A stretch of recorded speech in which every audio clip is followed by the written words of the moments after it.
Looks like President-elect Donald Trump has a new friend. Democratic Senator John Fetterman visited Mar-A-Lago recently. After their meeting, Trump praised Fetterman, telling the Washington Examiner that it was a totally fascinating meeting. He's a fascinating man, and his wife is lovely. They were both up, and I couldn't be more impressed. He's a common sense person. He's not liberal or conservative. He's just common sense, which is beautiful.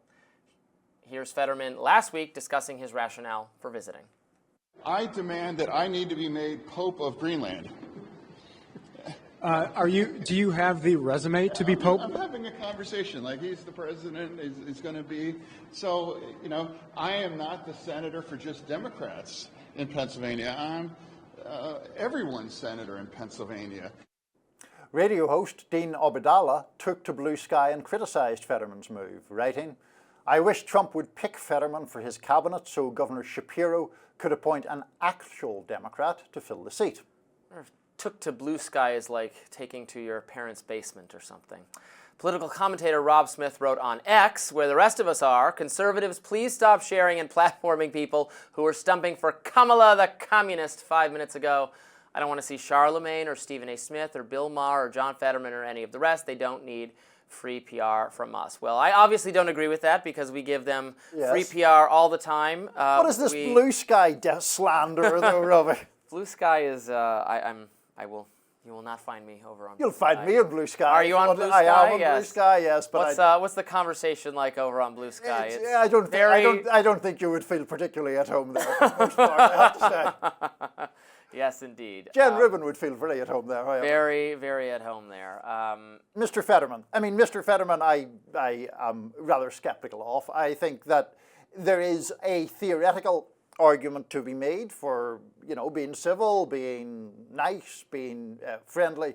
But I just think that he has, he's basically Joe Manchin in a hoodie at this stage. It's somebody who isn't really standing up for any great principle. He's just sort of wanting the limelight. That's what it takes to be a senator in the most politically closely divided state of all 50, Pennsylvania, right? He wants to be, all political figures want to win re-election. He's set himself up better for eventual re-election than any other Democratic senator. He's based and red-pilled. He's liked by a lot of Republicans. His deviations from the Democratic Party have not always been on issues where I even agree with the deviations. He's been so vocally pro-Israel and Netanyahu, which is not really the issue where I would choose to make defection from Democratic Party orthodoxy, but I think it is healthy to have, for the Democratic Party to survive. This is true of the Republican Party too,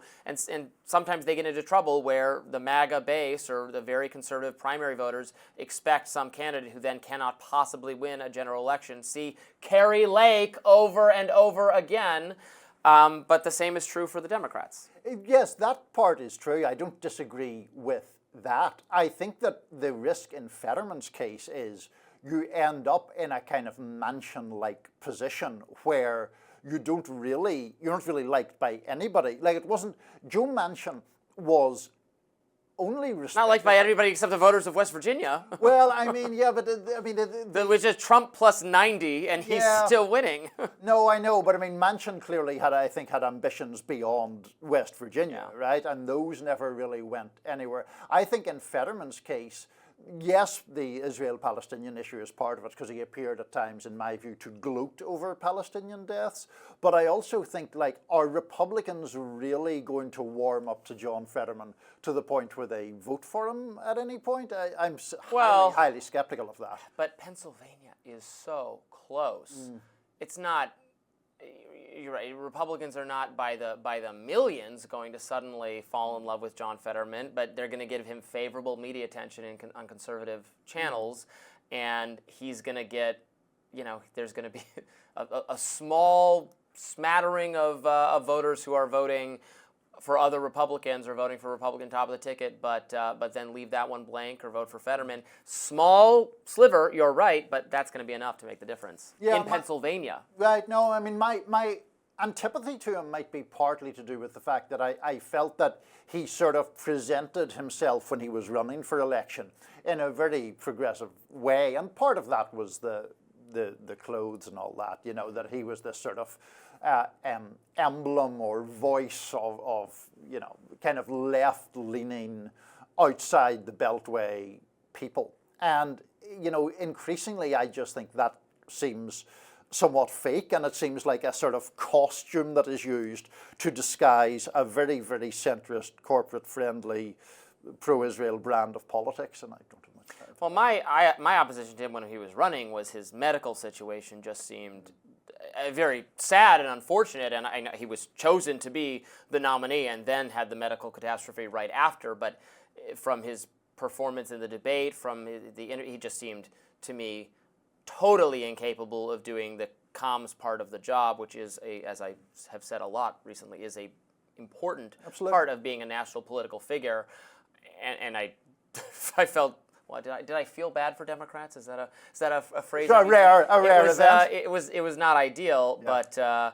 But he has really recovered significantly since then. He's 10 times better at communication, and has rebranded himself in this somewhat right-friendly way that is not winning him any favors on the left or even with like elite Democratic media, but is probably going to be a good campaign strategy. And I'll just say briefly, since I've criticized him several times during this segment, firstly, I'm obviously glad that he is recovering well from the medical conditions that afflicted him. And secondly, I do give him props from earlier on in his tenure being very open about his struggles with depression. And I think if there were more of that around, not just in politics, but in society, I think it would be healthy. I agree with that. Well, that does it for us today on Rising. Thanks so much for watching, and be sure to like, share, and subscribe so you never miss any content. And for those of you who like to listen while on the go, we are available anywhere you can listen to podcasts. It is only Tuesday. We will be back here tomorrow. See you then.